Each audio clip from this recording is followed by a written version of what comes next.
Hello అండి. జై కోట సత్తమ్మ తల్లి. ఈ గుడి ఎక్కడుందో మీకు తెలుసండి? ఆంధ్రప్రదేశ్ తూర్పుగోదావరి జిల్లా నిడదవోలులో కోట సత్తమ్మ గుడి ఉందండి. ఆషాఢము లాస్ట్ అంటే 4వ ఆదివారం అవడం వలన ఆ రోజు మేము మామూలుగా వెళ్ళాము. ఎప్పుడు వెళ్తూ ఉంటాం. అస్సలు జనాలు పబ్లిక్ అంటే చాలా ఎక్కువ ఉందండి.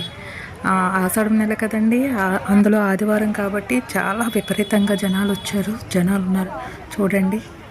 అసలు దర్శనానికి టికెట్ తీసి వెళ్ళి దర్శనం చేసుకోవడానికి 1 అవర్ అండ్ 1.5 అవర్ పట్టిందండి.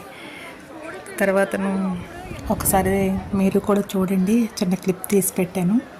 జై కోట సత్తమ్మ తల్లి, శ్రీమాత్రే నమః. ఒకసారి మీరు చూడండి. ఆ పబ్లిక్ అండ్ కూరగాయలతో అంటే అలంకరణ చేశారండి. అమ్మ ఫోటోను మనం తీయలేం కదండి, ఇంకా ఇక్కడ అమ్మని చూడండి ఎంత అందంగా ఉన్నారు. కూరగాయలతో మొత్తం గుడంతాను కొన్ని టన్నులు అయి ఉంటాయండి. చాలా మట్టుకు కూరగాయలు మొత్తం గుడి కిటికీలకి ద్వారాలకి ఆ మండపము మొత్తం కూరగాయలతో అలంకరణ చేశారు. చూడండి ఒకసారి ఎంత అందంగా చూడముచ్చటగా ఉందండి. ఇదేనండి కోట సత్తమ్మ గుడి, నిడదవోలండి. చాలా పెద్ద అమ్మవారు, చాలా చూడముచ్చటగా ఉంటారు అమ్మవారు. అసలు ఎప్పుడైనా చూసి ధరించండి, చాలా అందంగా ఉంటారు ఆవిడ.